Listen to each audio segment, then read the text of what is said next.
Voilà mon journal écosystème de créative en freelance. Ça fait plus de 10 ans que je fais ça. Et je te montre comment je m'organise. Donc côté perso, il y a une petite pochette comme ça que je te montre juste après.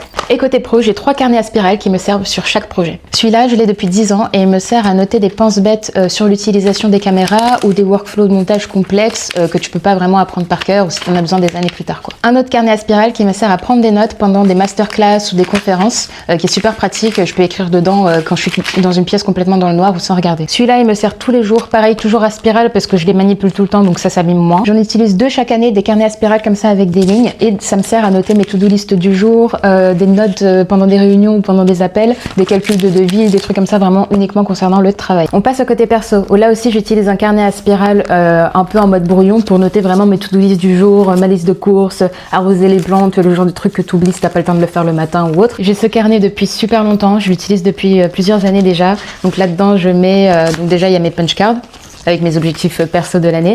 Il y a des adresses postales, il y a ma liste de cadeaux de Noël, mes objectifs personnels et professionnels de chaque année, que j'aime bien, tu vois, le week-end noter pour pas forcément tout faire sur mon téléphone, quoi. Ensuite, il y a mon journal de bord de The Artist Way, donc la méthode du fameux bouquin que j'ai commencé l'année dernière et qui me sert maintenant de journal intime, enfin de brain dump. En vrai, la méthode, elle m'a plutôt aidé. Si vous voulez, je vous ferai une vidéo dessus. On passe à la pochette. Dedans, il y a mon junk journal. Enfin, je sais pas si c'est du scrapbook ou du junk journal, mais bon, je m'en fiche un peu. Je l'ai repris récemment. Je l'ai commencé il y a des années et il y a un peu des notes sur le cinéma aussi. J'ai un carnet de poésie qui date de quand j'étais ado et que j'ai comme objectif de terminer. Ce carnet, il est vraiment spécial pour moi. Je pense encore à ces poèmes des années après. Peut-être qu'un jour je les publierai, on verra. J'ai un carnet de stories que je viens de commencer. Peut-être que j'aurais dû le mettre avec les pros, mais lui, dans l'idée, je note toutes mes idées de stories que j'ai dans la tête parce qu'à chaque fois que je vais en poster une, j'oublie. Et j'ai même trouvé une pochette pour les mettre ensemble. Ce carnet, je l'ai récupéré de ma grand-mère et j'y note tous les achats que j'ai à faire et c'est séparé par petites catégories, donc c'est super pratique. Il y a les courses, il y a ma wishlist. J'ai un sudoku qui me sert pareil pour pas être sur mon téléphone tout le temps. Je sais pas, quand je suis posée dans un parc ou dans le métro,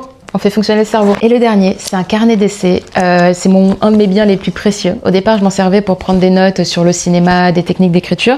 Après, j'ai commencé à prendre des cours de dessin, donc à mélanger un peu de tout ça. Des extraits d'analyse de films, des dessins de paysages, des essais de texture. Il y a des paroles de musique, des idées de concepts de clips et depuis tout récemment également les miniatures que je travaille pour ma chaîne. Donc quand je commande à mon Mini Maker, c'est beaucoup plus simple de faire un dessin que de s'expliquer à l'écrit. Voilà mon écosystème et j'ai retrouvé tous les carnets que j'utilisais quand j'ai commencé mes études de cinéma. Dis-moi si ça t'intéresse que je fasse une petite vidéo aussi dessus.